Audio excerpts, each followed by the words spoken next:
प्रभु यीशु मसीह का राज्य स्पिरिचुअल था और प्रभु यीशु मसीह पवित्रताई में वास करते हैं। इसी कारण वो कहां पर गए? मंदिर में। हालेलुया।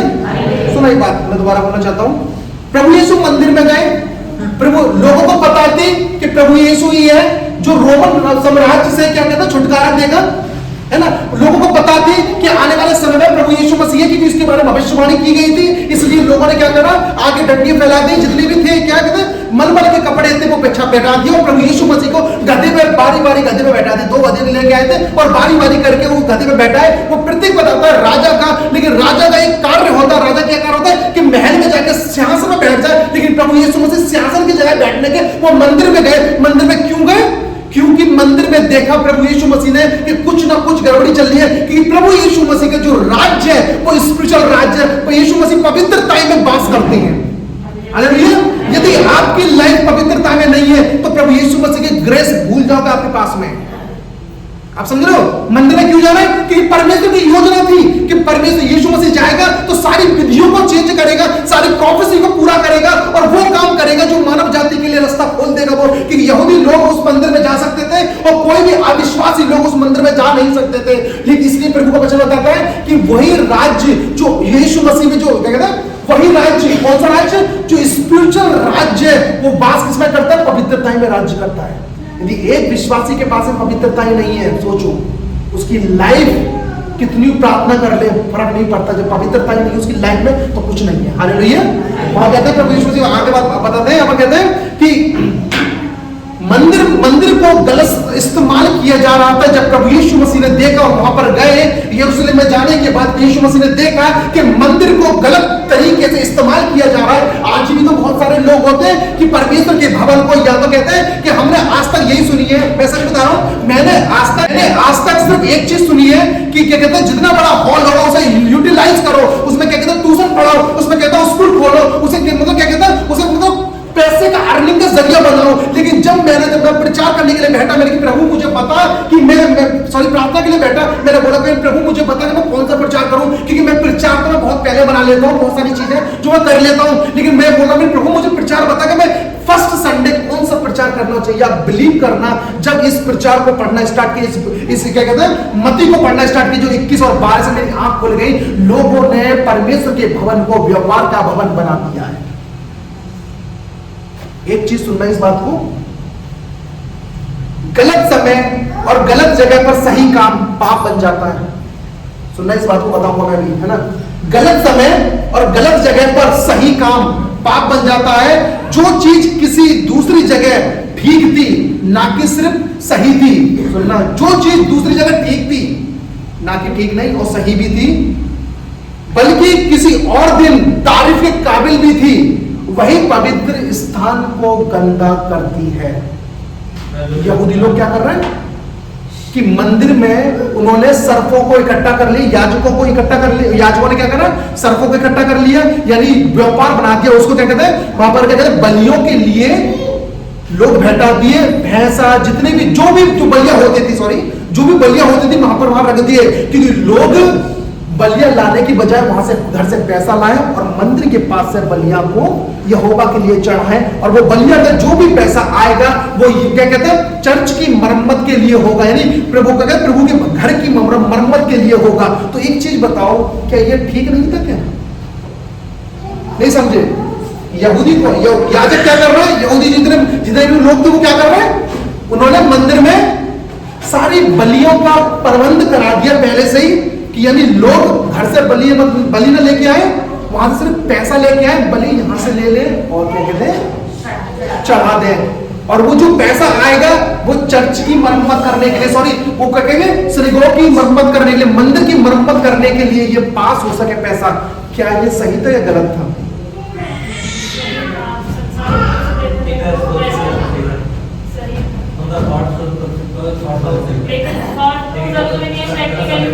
उसका राज्य स्पिरिचुअल है, यीशु मसीह का राज्य स्पिरिचुअल है। वो वास किसमें करता है? पवित्रता ही में। सुनना, आगे बताऊंगा इस बारे के बारे में। आपके ओपिनियन में जानना चाहता हूं, लेकिन आप जो भी ओपिनियन दोगे वो अच्छा ही दोगे, ऐसा नहीं कोई गलत है कोई सही नहीं है, लेकिन जो आपका ओपिनियन है वही दोगे आप, है ना। इससे कभी मत बोला, आपको देना चाहिए। हालेलुया। क्या कह रहा था? जो चीज किसी दूसरी जगह पर ठीक थी, बलियां अपनी जगह पर ठीक थी, वहां से यहोवा के लिए बेदी में चढ़ाया जाता था, वो ठीक थी।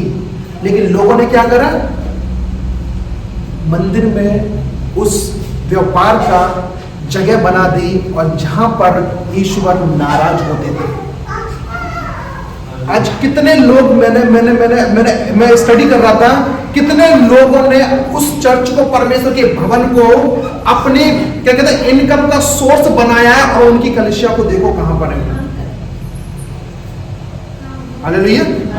सुनो मैं क्या कह रहा हूं, इनकम की सोर्स बना लिया, किसके? परमेश्वर के भवन को बना लिया, और क्या कहते हैं जो चाहे वो कर रहे हैं, फिर वाकई बात उनकी कलीसिया देखो कितनी है फिर, या फिर वो कितने आध्यात्मिक हैं। कुछ चीजें अपनी जगह पर ठीक थी, है ना, कुछ चीजें जगह पर ठीक थी, लेकिन लोगों ने उसे घर में लाने की बजाय वो पवित्र चीजों को गलत कर बैठी, और वो पाप बन गया। हालेलुया। आगे परमेश्वर वचन बताता है, ये खरीदना और बेचना, पैसे बदलना दुनियावी काम थे, फिर भी ये दिखावा था कि ये आध्यात्मिक कामों के लिए है। सुनो दोबारा बोल रहा हूं, ये खरीदना और बेचना, पैसे बदलना, ये दुनियावी काम थे, फिर भी ये क्या है? दिखावा था कि ये आध्यात्मिक कामों के लिए लगेगा। लेकिन यीशु की नजर में ये क्या था? ये पाप बन गया था, ध्यान रखना। इसलिए यीशु ने उठाई क्या? कोड़ा उठाया और मारते गए सबको और फेंक दी। हालेलुया। लेकिन एक बात सोचने की बात यह है कि जब यीशु मसीह उनको हटा रहे थे, तो लोगों की हिम्मत क्यों ना पड़ी उनके ऊपर बोलने की? हालेलुया। कहीं कॉन्सेप्ट ऐसा नहीं मिलता कि यीशु मसीह पे उन्होंने हमला किया है, लेकिन यीशु मसीह मारते गए सबको। हालेलुया। दोबारा पढ़ता हूं मैं इसको, खरीदना और बेचना, बदलना, ये दुनियावी काम थे, फिर भी ये दिखावा था कि आध्यात्मिक कामों के लिए लगा जाएगा। जो पैसा आया करता था उसकी वो मरम्मत तो करते थे, लेकिन ये प्रभु की नजर में भी गलत था। मेरे माइंड में भी ये चीज थी कि पहले कि मेरे पास लोग थे, कहते थे भैया कि पास्टर जी के हम ना मीटिंग करना चाहते, कोई हॉल बताइए, एक अच्छा सा हॉल 100 गज का सा, मतलब जिसमें 20, 40, 50 लोग आ सके, और हम उसका पैसा पे कर देंगे। मैं बड़ा खुश हुआ, मैं बहुत बड़ा खुश हुआ। मैंने कि नहीं, हमारे चर्च चलने से पहले हमारे ट्यूशन की बातें हो रही हैं, मतलब स्कूल खोलेंगे, ये खोलेंगे, सब बातें हो रही है। मेरे घर में भी ये बात कर रहे हैं, चर्च चलाने उससे पहले क्या कहते हैं ट्यूशन को कोड लगा दो, ये लगा दो, है ना। और क्या कहते हैं फिर मैं भी सोच रहा हूँ मीटिंग के लोग 5,000 रुपए ले लेकर, एक बार 2-3 मीटिंग होंगी, किराया निकल जाएगा इसकी चीजें। प्रभु से पूछी मैंने, प्रभु से जब बात करी, जब समझ में आया यार ये लगेगा तो चर्च के भवन में ही, लेकिन फिर भी ये प्रभु की नजर में क्या था? हालेलुया। इनकम सोर्स बना रहे हैं हम, किसको क्या बना रहे हैं? इसको बना रहे हैं, लेकिन प्रभु की नजर में ये गलत था। अगर परमेश्वर ये वचन ना मेरे को देता ना, तो कभी मेरे को समझ में ना आती ये चीज। हालेलुया। आगे परमेश्वर वचन बताता है, ये बलियां के लिए जानवर बेचते थे, और उन लोगों की आसानी के लिए जो अपने जानवरों की बजाय अपने पैसे को साथ ला सके। क्या कर रहे थे? यह परमेश्वर के घर के बाहरी आंगन के लिए जो मरम्मत थी, उसके लिए वो कर सके। हालेलुया। आगे परमेश्वर ध्यान दें, सुनना इस बात को, चर्च में बड़े भ्रष्टाचार, सुनना इसको, चर्च में बड़े भ्रष्टाचार और गलत काम उन लोगों के कामों से आते हैं जिनका फायदा परमेश्वर की भक्ति है। जैसे कि पसंद बताता है, आज बताता है, जो दुनियावी फायदे को परमेश्वर की भक्ति का मकसद बना लेते हैं। नहीं समझ रहे आप? यहूदी लोग क्या कर रहे हैं? उन्होंने परमेश्वर की भक्ति का वो नाटक कर लिया कि परमेश्वर की जो बलियां हैं, जो क्या कहते हैं, जो हम बलियां चढ़ाएंगे, वो घर से ही क्या करेंगे, वो मंदिर से ही उठा के क्या करेंगे, वहां चढ़ा देंगे। लोग सिर्फ पैसा लेके आएंगे, हम यहां से क्या करेंगे, मोल भाव करेंगे, और मोल भाव कर जाने के बाद वो बलियां वहां चढ़ा देंगे। क्योंकि वचन बताता है कि जो व्यक्ति मोल भाव करता है वो संसारिक में जीता है, और ये धोखेबाजी का पैसा होता है। नहीं समझ रहे आप? जो व्यापारी का काम होता है, जो क्या कहते हैं, जो क्या कहते हैं, जो और भी जो व्यापारी काम होता है, जो काम करते हैं, जो चर्च में काम होता है, उस सब में धोखेबाजी होती है, क्योंकि बार्गिन ज्यादा होती है वहां पर। हालेलुया। प्रभु दूसरे पढ़ाएंगे, प्रभु क्या बोलेंगे? अरे 500 ले, 400 ले लीजिए, बार्गिन हो रही है। लेकिन क्यों प्रभु के भवन को प्रभु के भवन जैसे ही रहने दो। हालेलुया। परमेश्वर वचन बताता है, जो दुनियावी फायदे को परमेश्वर की भक्ति का मकसद बना लेते हैं, दुनियावी फायदे के लिए परमेश्वर की भक्ति की नकल करते हैं, ऐसे लोगों से हमेशा दूर रहो। कभी क्या होगा, चर्च के नाम पर आपसे पैसा मांगा जाएगा और वो आपको दिखेगा भी नहीं कहां पर लगा है। आपको चेयर के नाम से पैसा मांगा जा रहा है, आपको क्या कहता है, किसी और चीज के लिए, मरम्मत के लिए पैसा मांगा जा रहा है और वो चीज लग ना रही। ऐसे लोगों से दूरी रहे, क्योंकि ये कौन है, ये दुनियावी लोग हैं जो अपना फायदा देखते हैं। हालेलुया। जो लोग अपना फायदा देखते हैं कि कहते हैं चर्च बंद तो नहीं रहा, चर्च जैसा था वैसा ही था, हालेलुया, इतना पैसा इकट्ठा कर लिया, लेकिन जा कहां रहा है ये। अब ध्यान रखोगे कि जब याजक लोग अपनी जगह पर अच्छे तरीके से खा रहे हो, फूले और फले, फिर भी उनको पैसा ऐंठने की जरूरत पड़ी थी। उनको नहीं समझ रहे, उनको पैसा ऐंठने की जरूरत पड़ी थी, क्योंकि परमेश्वर की व्यवस्था बताती है याजक का तो काम वो था कि परमेश्वर की सेवकाई करना, लेकिन जो कलीसिया थी वो दान दिया करती थी, उनसे वो फल फूल रहे थे। लेकिन फिर भी उन्होंने क्या करा, पैसा ऐंठने की तरीका आजमा लिया। उन्होंने कैसे कि मंदिर में क्या करवाया, व्यापार करवाना स्टार्ट कर दिया। जो व्यापार से काम आएगा उसे फायदा हम लेंगे। मरम्मत का तो सिर्फ नाम था और कुछ नहीं था। हालेलुया। क्या हो रहा है, समझ रहे हैं? हालेलुया। थोड़ा समझो प्रभु का वचन आपसे क्या कहता है। एक जब शाही अधिकार, जबरदस्ती की ताकत एकमात्र एक ऐसा था, जब प्रभु यीशु मसीह ने अपने जीवन भर सिर्फ 2 बार ऐसा काम किया है जो अपनी ताकत का इस्तेमाल किया। कैसे? संसारिक ताकत का। पहले यूहन्ना में बताया है, दूसरा बताया गया था मत्ती में। यूहन्ना 2 उसका 12 उसका 25 में लिखा हुआ है, जो अपनी ताकत, अपने कहते हैं कि कुछ लिया और मारना स्टार्ट कर दिया अपनी ताकत का। हालेलुया। देखो इसका दोबारा पढ़ता हूं। जबरदस्ती की ताकत का एकमात्र काम था जो मसीह ने अपने शरीर के दिनों में किया।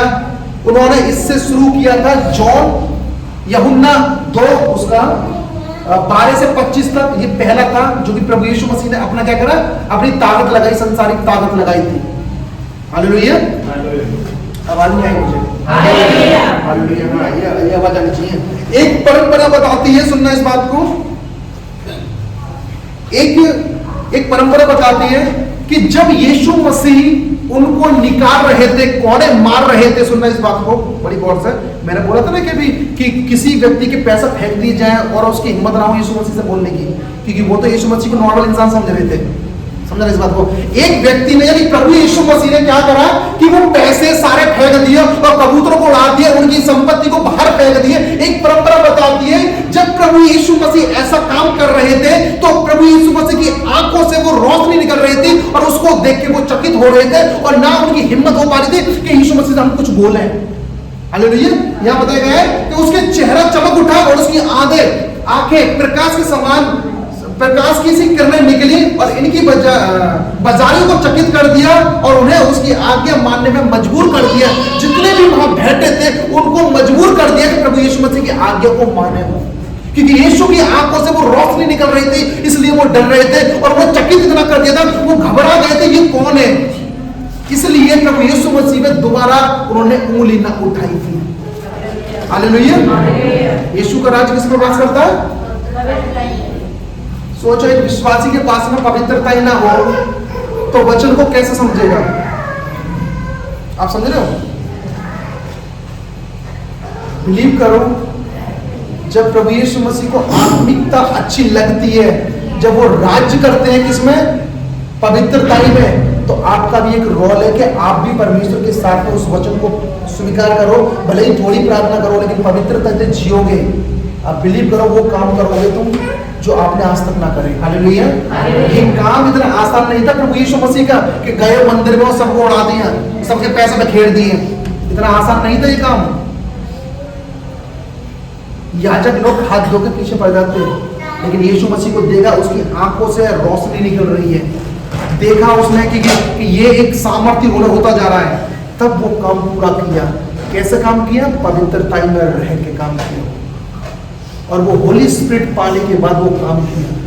एक विश्वासी की लाइफ ऐसी, जब तक वो पवित्रता में नहीं जीता, वो होली स्पिरिट को नहीं लेता, तब तक वो काम नहीं कर पाएगा वो जिसको जो चाहिए। हालेलुया।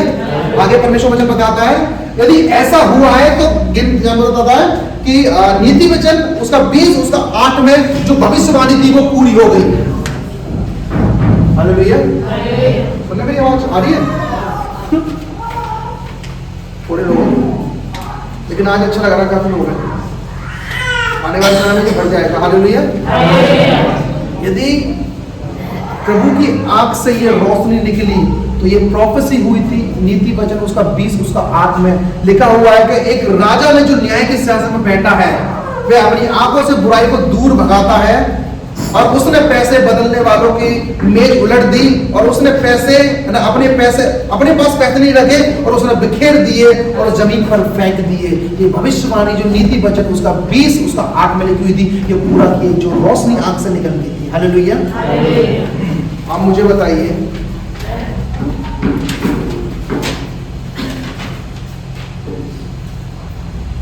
चर्च में व्यापार करना कैसा है? ट्यूशन पढ़ाना कैसा है? फिर स्कूल खोलना कैसा है? फिर जब परमेश्वर के भवन को भवन की तरह रहने दोगे, आप तुम्हारे बच्चे आशीषित पाएंगे। एक मैं सुनना था, एक वीडियो सुनना था, अविश्वासी वीडियो सुनना था। उसने बोला कि प्रभु को प्रभु की तरह रहने दो, भवन को भवन की तरह रहने दो, तभी तुम आशीषित होने पाओगे। मैं सच बता रहा हूँ, यदि कोई ऐसा करता है, उसकी कलीसिया को देखना और जाना, वहां पर कितने लोग हैं और क्या लोग क्या कर रहे हैं वो, और उस लोगों को पास में जाना कि उनका माइंड कैसा है, वो कितने आत्मिक है।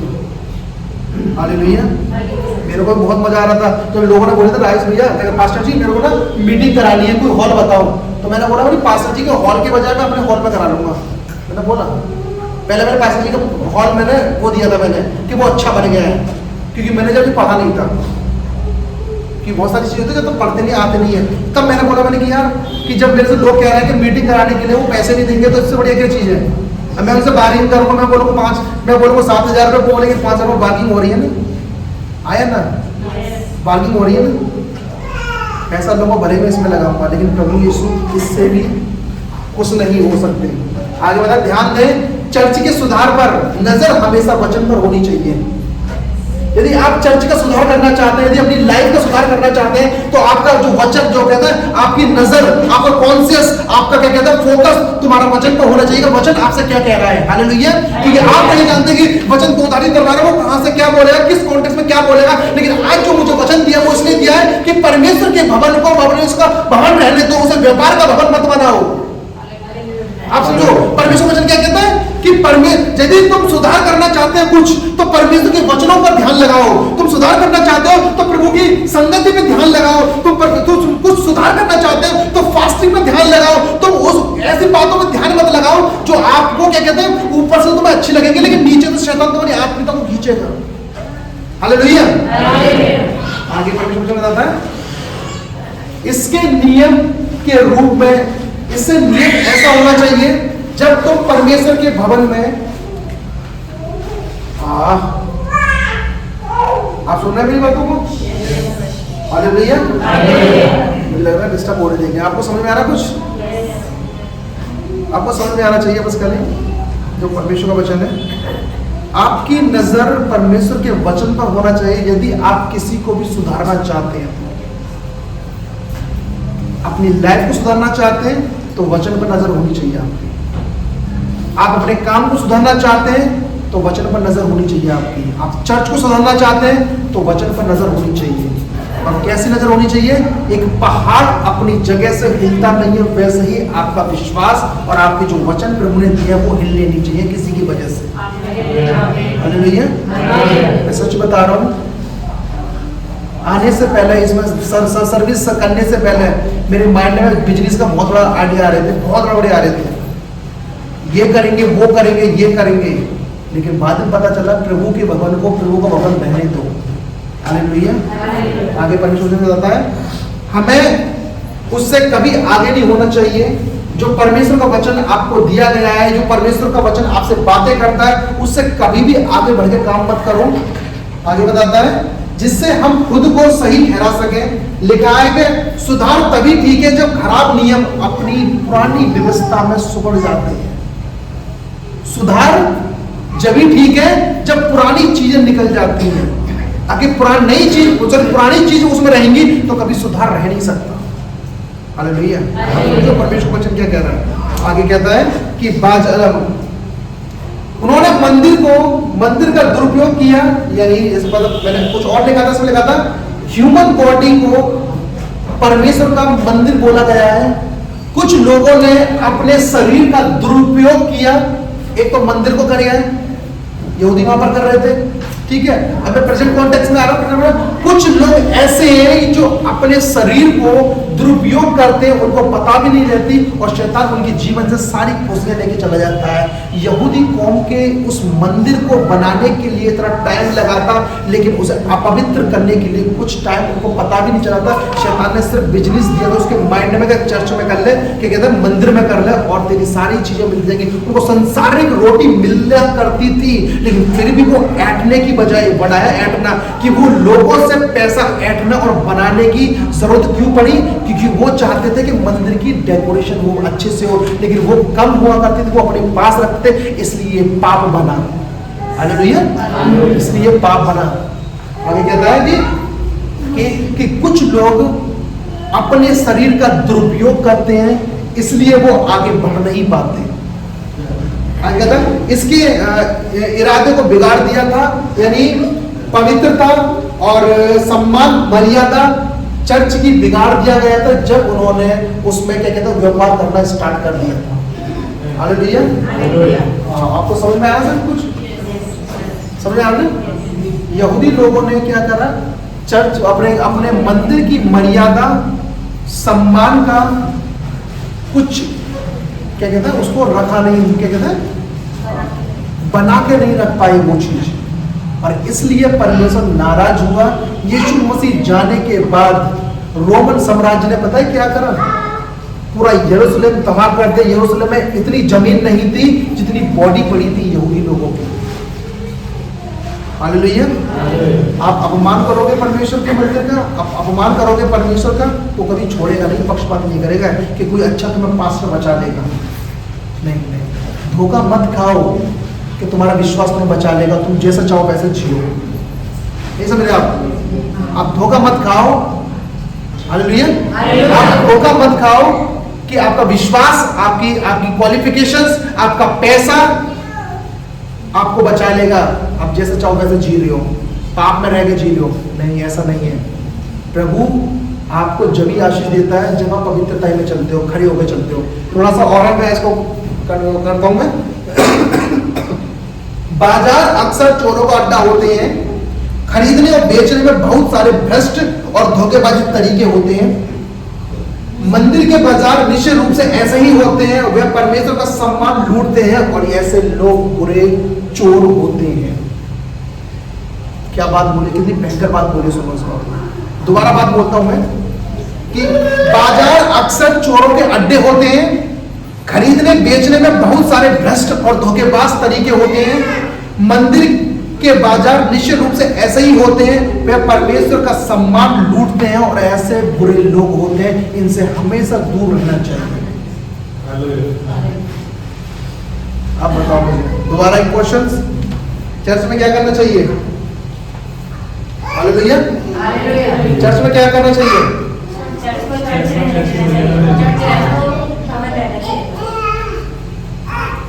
परमेश्वर ने बोला है कि हम परमेश्वर के मंदिर हैं, तो हमारी लाइफ कैसी होनी चाहिए?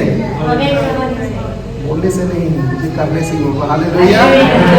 आगे परमेश्वर वचन बताता है, पुजारी वेदी पर रहते थे और खूब ऐसो आराम करते थे। जब मंदिर में उन्होंने क्या करा, जब व्यापार का समय नहीं लाए थे ना वो, तो पुजारी आराम से अच्छे से खाना पीने खाते, ऐसो आराम से रहते थे। लेकिन उन्होंने एक तरीका अपनाया। एक तरीका कहते हैं ना कि शैतान कुछ भी कर सकता है, मतलब ऐसा कर सकता है, पिन मारेगा तुम्हें और तुम्हारे के लाइफ को, डिसीजन को बहुत गलत रॉन्ग में चला जाता है। तो यहाँ पर देख सुनना इस बात को कि पुजारी वेदी पर रहते थे और खूब ऐसो आराम से रहते थे और खाते पीते थे, लेकिन इससे खुश नहीं होकर उन्होंने लोगों से पैसे ऐंठने के तरीके ढूंढ लिए। इसलिए मसीह यहाँ उन्हें चोर कहते हैं, और उन्होंने उसे वसूला जो उनका नहीं था। हालेलुया। समझ रहे हो? वो खुश नहीं थे जो परमेश्वर उनको दे रहा था, लेकिन उन्होंने एक तरीका अपनाया कि पैसे को कैसे ऐंठा जाए, कैसे निकाला जाए लोगों से, कैसे करा जाए, और वो पैसा सिर्फ याजकों के पास ही आता, और वो लगाते ना लगाते वो उनकी है लगी। लेकिन थोड़ा वचन लिख रहा है कि वो सब मरम्मत के लिए लगा रहे थे, लेकिन प्रभु यीशु मसीह ने उनको डांटा और उनको मारा और उनको वहां से भगाना स्टार्ट कर दिया था। यदि ये राइट होता ना तो प्रभु यीशु मसीह कभी नाराज ना होते उनसे। सुन लिया? ये कभी मतलब ये गलत ना होता तो परमेश्वर खुश होते, यीशु मसीह खुश होते, अपने भवन में एंजॉय करते। लेकिन ये गलत था, ये पाप था, इसलिए उस मंदिर को साफ करने की जरूरत थी प्रभु यीशु मसीह को, क्योंकि भविष्यवक्ताओं की पुस्तक में लिखा था कि मंदिर कहता है कि वो कौन से खो बना दिए, वो डाकुओं की खो बना दी। ये भविष्यवाणी थी, इसे यीशु मसीह को पूरा करना था कि वो वहां से निकालना था लोगों को। हालेलुया। आगे पढ़ने को थोड़ा सा रह गया, 4 पेज से आगे कहता है, जब उसने खरीदने और बेचने वालों को मंदिर से बाहर निकाल दिया तो उन्होंने अंधे और लंगड़ों को बुलाया और वहां पर उनको चंगाई दी और उनको विदा कर दिया। मसीह ने मंदिर में अपने वचन से वह प्रचार किया और लोगों को ठीक किया जो आध्यात्मिक रूप से अंधे और लंगड़े थे। आगे कहता है, मंदिर में आना अच्छा है जब मसीह वहां होते हैं। हालेलुया। एक चर्च में रहना बहुत जरूरी है जहां पर मसीह रहते हैं। सो जहां पर व्यापार का काम हो वहां पर मुझे नहीं लगता वो मसीह का काम हुआ है वहां पर। समझ रहे मैं क्या कह रहा हूं? मैं किसी दिखावटी को प्रचार नहीं कर रहा, जो प्रचार था वो मैंने आपको प्रचार जो मुझे बताया गया था। हालेलुया। जहां जिस मंदिर में जिस चर्च में प्रभु यीशु मसीह है वहां जाना अच्छा है आपके लिए। आमीन। आइए प्रार्थना करते हैं। सामर्थ्य परमेश्वर, आपका धन्यवाद करते हैं प्रभु जी इस वचन के लिए। वचन फलवंत और आशीष का कारण बने उनकी जिंदगी में। मेरे पिता परमेश्वर मदद और सहायता करें परमेश्वर। धन्यवाद मेरे पिता परमेश्वर, धन्यवाद। इस प्रार्थना को प्रभु यीशु के नाम से मांगते हैं। आमीन।